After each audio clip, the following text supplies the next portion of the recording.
안녕하세요. 네, 반갑습니다. 네, 저는 제 이름은 문형욱이라고 하고요.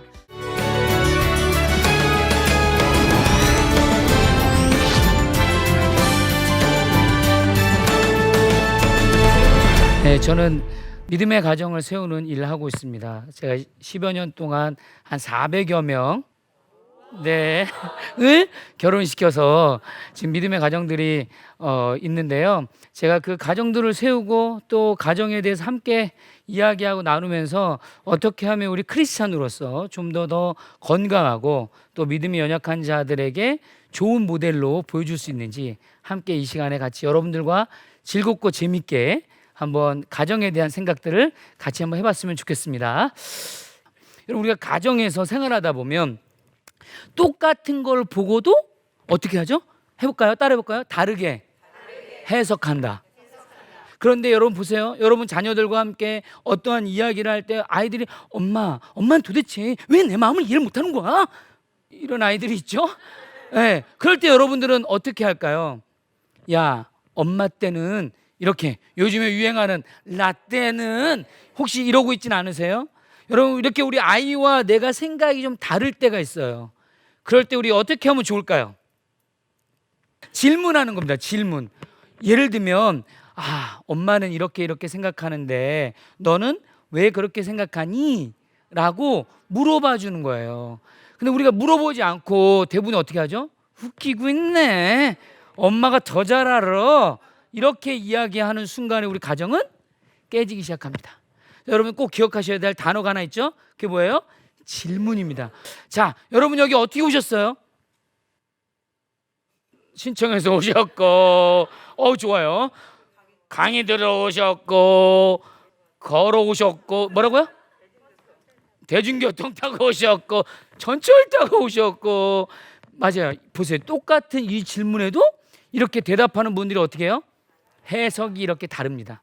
그렇기 때문에 이런 질문을 받으면 당신의 의도가 뭔지를 물어봐 줄 때 관계가, 가족이 이 갈등을 좀 더 잘 해결할 수 있는 방법 중에 좋은 방법이에요. 이 질문은 매우 중요해요. 그래서 제가 여러분에게 질문을 하는데, 여러분들은 분명히 어딘가에 계셨죠? 저도 어딘가에 있었겠죠? 그리고 여기를 왔어요. 뭐가 우리를 이곳까지 오게 했을까? 뭘까요? 근데 바로 이겁니다. 한번 읽어볼까요? 언어. 네, 사람은, 여러분 여기 모두가 다 오늘 이런 프로그램이 있다라는 이야기를 다 듣고 오셨죠? 저도 마찬가지예요.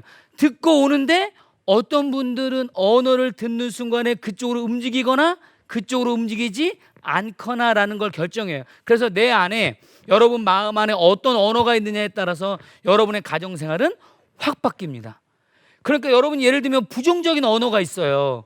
그럼 우리 아이들과 주로 대화를 어떻게 할까요? 부정적으로 할 가능성이 높죠. 어떻게 부정적으로? 너는 왜 그러니? 너는 왜 그 모양이니? 넌 그러니까 안 돼. 뭐 이렇게 하지 않으세요? 어쨌든 여러분들이 어떤 언어를 가지고 있는지는 매우 중요한데, 사람들은 그 언어에 의해서 움직입니다. 여러분을 움직이고 있는 언어가 있는가요?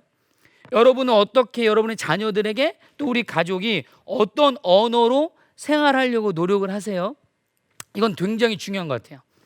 이 언어가 없이 그냥 사는 거예요. 아무렇게나.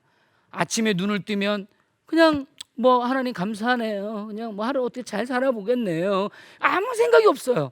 친구가 부르면 그냥 갈까? 하고 가고, 집에 들어오면 이놈의 집구석 내가 괜히 들어왔나 보다 이러고 또 그냥 아무 생각이 없이 움직이는데, 여러분들에게는 귀한 언어가 있어야 되는데, 여러분이 듣기만 해도 가슴이 설레이고, 듣기만 해도 내가 중압감이 느낄 때도 있고, 듣기만 해도 기분이 좋은 그 언어를 여러분들이 하나쯤은 가지고 계신다면 정말 좋겠는데, 저에게는 이런 언어가 있어요.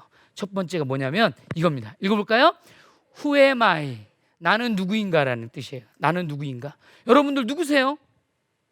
여러분들은 하나님의 형상으로 지음받은 소중한 존재예요. 그걸 여러분들이 만약에 믿고 있다, 그게 내가 진짜 확실한 나다, 그게 나를 움직이는 언어다 라고 생각한다면, 여러분들은 어떠한 곳에 있어도, 우리 가족들과의 어떤 갈등 상황에서도 여러분들 이 언어가 먼저 생각이 날 거예요. 내가 누구였지? 난 하나님의 자녀이고 하나님의 형상으로 지음받았는데 나보다 좀 더 좋은 집 사는 사람, 나보다 좀 더 우리 아이들이 좀 더 공부 잘하는 옆집 아줌마가 얘기하는 거예요. 그래도 전혀 문제되지 않을 거예요. 왜? 난 누구니까? 소중하거든요. 왜 소중해요?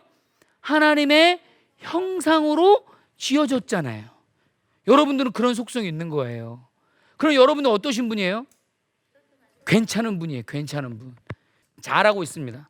우리 비록 좀 가난해도, 비록 좀 뭐 가진 거 없고 배운 거 없어도 뭐 어때요?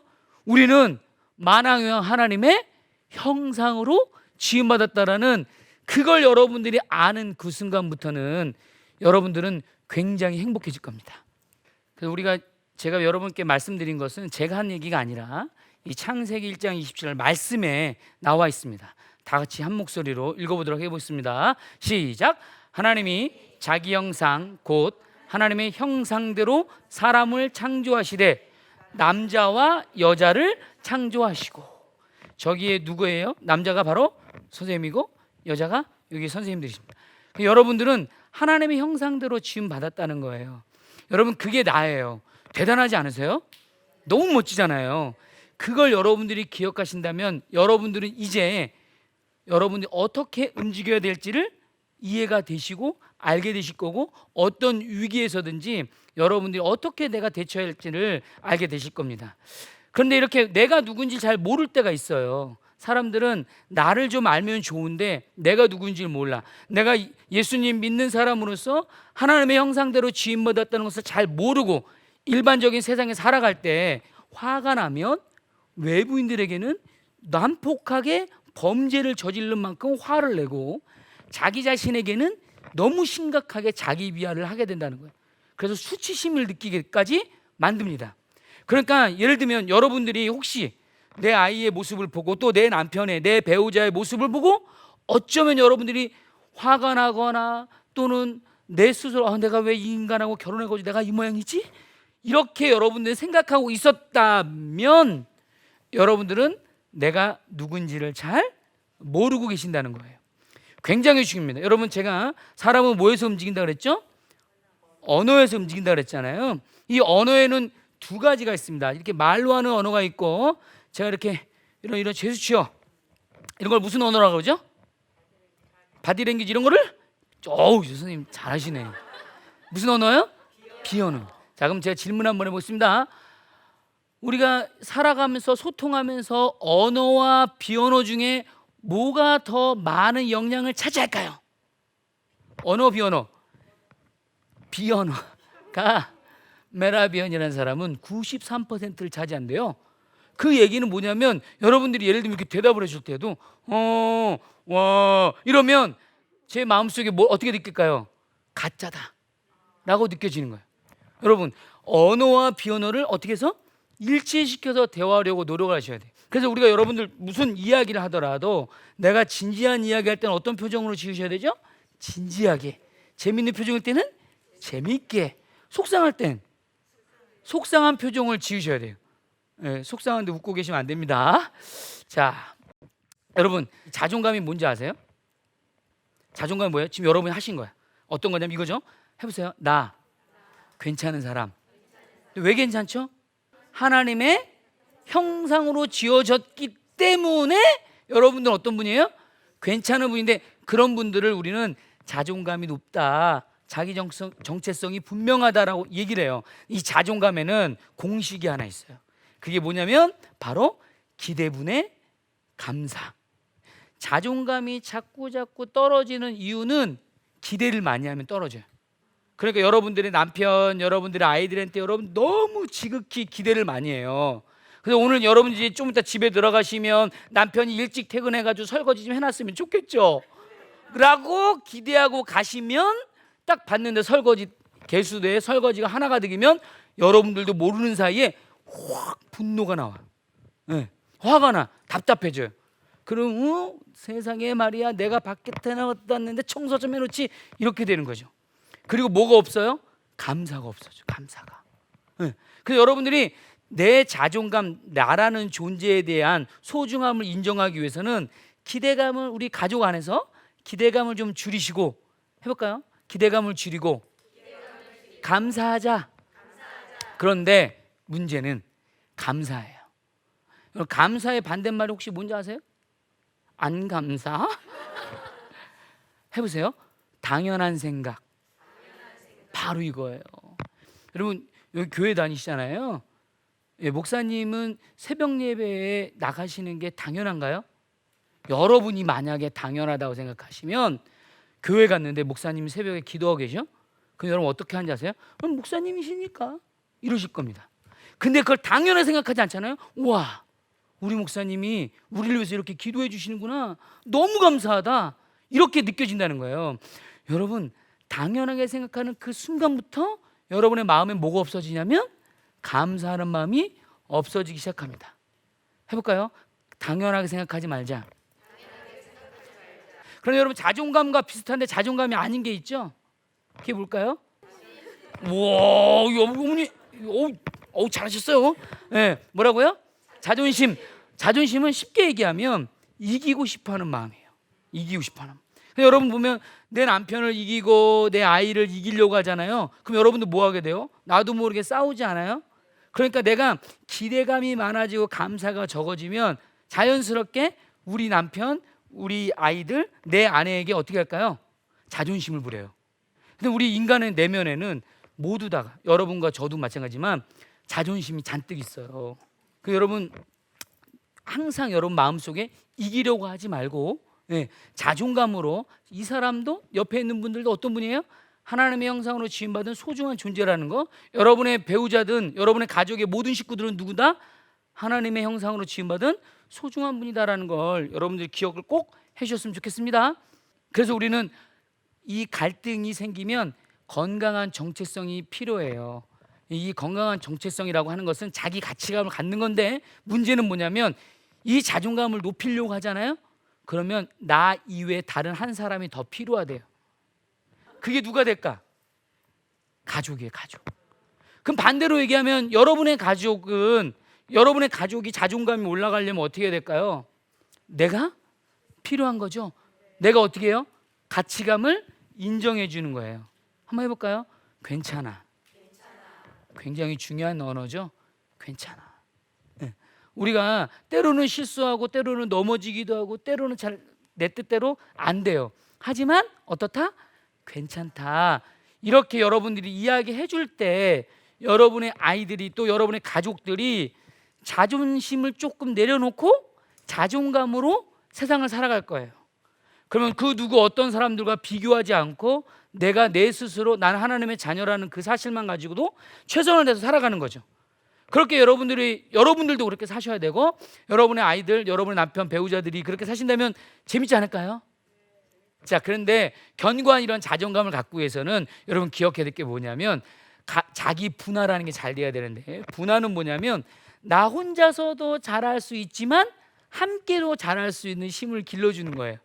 그러니까 가족들하고 내가 좀 분리돼서 나 혼자서도 살 수 있는 힘도 기르지만 가족과 함께 관계를 맺을 수 있는 힘, 그래서 우리가 뭐라고 하냐면 선택에 대한 책임감이 있는, 그러니까 내가 뭘 선택을 할 때 책임감을 주는 거예요. 여러분이 여러분 자녀들에게 이제부터 그 아이가 선택한 것에 대해서는 그 아이가 책임질 수 있도록, 여러분이 선택한 거는 누가 책임져야 돼요? 여러분이 책임지. 여러분 여기 누가 오라고 하신 거예요? 내가 왔죠? 그럼 누가 책임지는 거예요? 내가. 그러면 여기는 재밌고 안 재밌고 누가 결정해요? 여러분이 결정하십니다. 그런 분들은 어느 곳에 있든지 간에 적극적으로 삶을 사실 거예요. 여러분의 짝꿍, 여러분의 배우자, 여러분의 자녀도 다 우리가 내가 책임감 있게 함께 갈 때 견고한 자존감이 더 생긴다는 걸 여러분들이 기억했으면 좋겠습니다. 네. 자, 그리고 두 번째 나를 움직이는 언어는 바로 이거예요. Here and now. 해볼까요? Here and now. 이건 뭐냐면 지금 여기에라는 뜻입니다. 여러분은 지금 어디 계세요? 여기. 여러분 여기 어떻게 오신 거예요? 한번 따라해 보겠습니다. 갈 데가 없어서. 저는 여기 어떻게 왔을까요? 갈 데가 없으니까 여기 온 거야. 갈 데가 없으니까. 더 이상 갈 데가 없어요. 왜? 여러분이 선택한, 따라해 볼까요? 최고의 자리니까. 여러분 지금 이 자리뿐만이 아니라 여러분이 이따가 밥을 드시러 가요. 그럼 그 자리가 어떤 자리예요? 최고의 자리예요. 여러분 예배를 드립니다. 그 자리가 어떤 자리죠? 최고의 자리예요. 여러분 예배 드릴 때 어떻게 하세요? 목사님 설교하시면 그 말씀이 내 말씀으로 받아들이기 위해서 정말 히어앤나우가 돼야 돼요. 지금 여기에 내 인생의 마지막 예배를 지금 드리고 있다. 아시겠죠? 그래서 여러분이 어떻게 해요? 정말 매 순간순간에 최선을 다하세요. 우리의 삶은 아무도 모르고 저분이 여러분들을 인도하실 거니까 그걸 꼭 기억했으면 좋겠습니다. 자, 창세기에 우리 가정, 특히 부부는 어떻게 어떤 존재냐에 대한 이야기를 창세기 2장 24절 25절에 이렇게 설명을 하고 있는데요. 놀라운 게 있습니다. 네, 여기서 보니까 남자가 부모를 떠난대요. 이게 뭐냐면 아까 얘기한 자기 분화예요. 그래서 제가 어느 한 여자 청년이 저희 모임에서 왔는데 자기가 너무너무 괜찮은 형제를 만났대요. 그래서 야 그래? 그럼 한번 교제 시작해봐. 용기를 내. 근데 이 청년이 저한테 이런 얘기하는 거예요. 근데요 대표님, 엄마가 반대하실 게 뻔해요. 그래서 제가 너무 마음이 아프더라고요. 네. 그래서 사랑을 엄마가 원하는 사랑을 선택하는 거예요. 내가 진짜 원하는 사랑을 선택하지 않고. 그게 부모님들이 이렇게 자녀들을 꽉 붙잡아놔요. 분명히 성경은 부모를 떠나야 된다고 말씀을 하는데도 그분들이 근데 꼭 보면 교회에서 직분을 맡고 계신 분들이 많이 그래요. 그래서 왜 세상과 비교하지 말라고 하는데 꼭 뭐라 그래요? 내 자녀의 결혼은 가장 최고. 그래서 뭐 아유 야 뭐 대학 좀 떨어지면 어때? 아유 좀 직장 좀 먹고 하면 또 아르바이트 하면 어때? 그 사람이 사위에 며느리야. 그럼 뭐라 그러세요? 아유 우리 애는 그러면 안 되지. 이렇게 얘기하시는 거예요. 너무 속상하고 안타깝습니다. 그렇지만 분명히 정말 우리 아이들이, 우리 자녀들이, 우리 청년들이 결혼을 행복하게 하려면요 부모로부터 떠나야 돼요. 그리고 두 사람이 하나가 돼야 됩니다. 그리고 결혼은 뭐냐? 벌거벗겨져도 부끄럽지 않다는 거예요. 그러니까 여러분 우리 부부 생활에 제일 중요한 것 중 하나는 뭐예요? 수치심을 느끼지 않는 안전감. 예, 안전해야 돼요. 예. 남편이 맨날 아내가 뭐 사려고 그래. 근데 사면 오는 거 보면은 꼭 좀 이렇게 물건이 하자가 좀 있는 물건을 많이 사. 그럼 남편이 내가 이럴 줄 알아서 너는 어떻게 사는 게 이 모양이야? 이러고 시작하잖아요. 그럼 절대로 그 다음부터 아내가 사는 걸 숨기기 시작합니다. 숨는 건 안전하지 않을 때 숨습니다. 안전하지 않으면 어떻게 한다고요? 숨어요. 여러분 가정이, 여러분의 자녀가, 여러분의 배우자가 여러분들에게 나의 연약하고 부족한 것을 다 이야기해도 여러분이 그렇구나 라고 들어줄 수 있었으면 좋겠어요. 그게 가정이고 그게 부부인데. 그래서 우리가 뭐라 그래요? 배우자는 누굴까요? 배우자는 누구죠? 해볼까요? 배우자는 배우는 사람. 배우자는 누구라고요? 배우는 사람. 그러니까 여러분이 여러분의 남편, 여러분의 아내에게 어떻게 해야 돼요? 배워야 됩니다. 네. 가르치려고 하고 지시하고 명령하지 마시고 배워야 돼요. 근데 우리는 꼭 어떻게 해요? 지시해. 이렇게 하라 그랬잖아 내가. 이렇게. 여러분 배워야 됩니다. 또 하나 있습니다. 배우자는 누굴까요? 해볼까요? 또 다른 나. 제가 아까 그랬잖아요. 두 사람이 하나가 돼요. 그래서 여러분 보세요. 나는 누구예요? 나. 하나님의 형상으로 지음받은 소중한 존재죠? 그럼 내 배우자인 여러분의 남편, 여러분의 아내는 누구예요? 하나님의 형상으로 지음받은 소중한 존재. 그게 바로 나예요. 여러분 또 다른 나인 나에게 내가 자존심 부려서 이겨먹으면 뭐예요? 여러분이 진짜 사랑이라는 걸 느낀다면 여러분의 배우자에게, 여러분의 가족들에게 우리가 자존심의 관계가 아닌 자존감의 관계로 가져야 돼요. 그런데 우리 인간들은 연약하다 보니 자존심이 너무 많이 생기잖아요. 그래서 화가 나고 속상하잖아요. 그래서 생기는 게 뭐가 생겨요? 갈등이 생겨요. 갈등이 생기면 뭐가 오죠? 위기가 옵니다. 위기. 여러분 위기는 무슨 뜻일까요? 바로 이 뜻입니다. 해볼까요? 위험과 기회. 놀랍게 여러분 사춘기 아이들과 혹시 사춘기 아이를 양육하는 분이 있으세요? 사춘기 아이들하고 많이 싸우잖아요. 갈등이 생겨요.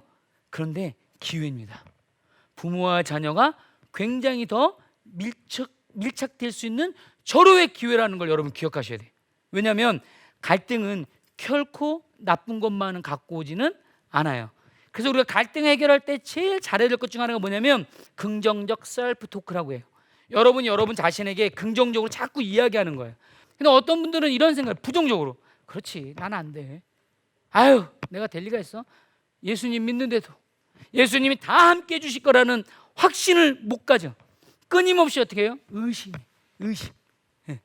그래서 여러분, 분명한 것은 우리의 삶은 저분이 다 지켜주십니다. 그렇기 때문에 여러분들이 갈등이 딱 생겼을 때는, 여러분이 자녀들하고 싸우고 남편하고 싸울 때는 요 몇 가지를 좀 조심해야 되는데, 첫 번째는 문제와 사람을 구별하는 거예요. 그러니까 여러분 보세요.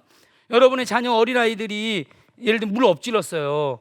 엄마가 조심해라 했는데 또 엎질러. 그럼 여러분 그러는 거예요? 저 손모가지를 그냥 이렇게 하시나요? 아니에요. 여러분 기억하세요. 문제만, 엎질러진 거 조심했으면 좋겠어, 이렇게 얘기해야 돼요. 야, 넌 또 엎질렀어? 얘가 엎질렀어요. 이렇게 존재를 상하게 하는 언어를 쓰시면 안 됩니다. 여러분, 사람은 무엇을 움직인다고요? 언어. 근데 여러분이 끊임없이 여러분의 가족들에게 언어로 막 죽이는 언어를 하면요, 이 내면이 죽습니다. 여러분이 존재를 상하게 하는 언어를 쓰는 그 순간부터는 사람들은 굳어버립니다. 예. 여러분 꼭 기억하셔야 돼요. 뭐와 뭐를 구별하자고요? 문제와 사람을 구별해야 됩니다. 두 번째는 할 수 있는 것과 할 수 없는 것을 구별해야 되는데, 우리는 참 신기하게 보면 하나님이 하셔야 될 영역에 기도를 너무 많이 해요. 여러분이 할 거에다가 하셔야죠. 여러분, 대학 붙는 거는 우리 아이가 할 수 있는 건가요? 할 수 없는 건가요? 할 수 없어. 없는 영역이야. 왜? 우리 아이가 열심히 공부해도 더 열심히 공부하는 거나 성적이 더 잘 나온 애가 그 학교를 붙게 돼 있어요. 우리 아이가 할 수 있는 건 뭐냐면 공부를 열심히 하는 건 할 수 있는 겁니다. 우리가 얼마만큼 최선을 다했는가에 대한 초점으로 두셔야 됩니다. 그래서 제가 예전에 한번 수업 중에 어떤 분이 저한테 쪽지로 궁금증을 썼어요. 근데 이렇게 쓴 거예요. 그 예비 부부인데 여성분이, 제가요 결혼을 하고 싶은데요, 남자친구의 어머니가 성격이 너무 안 좋은데 남자친구가 가만히 있어요. 그래서 결혼을 고민하고 있습니다. 어떻게 해야 될까? 이런 질문을 한 거예요. 그렇죠. 그 남자친구가 엄마의 성격을 바꿀 수가 있어요? 할 수 없는 거 가지고 얘기하는. 그러니까 계속 갈등이 생길 수밖에 없죠. 그리고 갈등은 여러분 정상적이고 누구나 일어납니다. 여러분 갈등은, 여러분 한번 생각해 보세요. 누구랑 제일 많이 싸우세요? 에? 가까운 분들하고 많이 싸우죠. 왜 그럴까요? 뭐가 많아서? 기대감이 많아서 그래. 기대가 많은데 그걸 해결을 안 해주는 것 같으니까 내 마음이 막 속상해지는 거예요. 네. 그래서 우리가 사실 누구나가, 여러분 저도 마찬가지예요. 누구나가 우리가 가족 간에서도 갈등도 생길 수는 있습니다. 하지만 여러분이 긍정적으로 이 갈등이 우리에겐 기회고 우리 가정에 더 사랑이 넘치는 것이다라고 생각하고, 그리고 지금처럼 문제와 사람을 구별하고 할 수 있는 것에 초점을 맞추고, 그리고 나의 연약함을 인정하고, 그리고 화가 나고 속상할 때는 건강한 대화법으로 얘기하다 보면 여러분들이 생각보다 아주 행복한 믿음의 가정을 세울 수 있을 겁니다. 그래서 여러분들이 어떻게 사랑의 관계를 갖고 사랑의 표현을 어떻게 할 것인지, 사랑의 언어를 여러분들이 또 배워보시면 여러분 믿음의 가정을 세우는데도 도움이 많이 되실 거라고 생각이 듭니다. 감사합니다.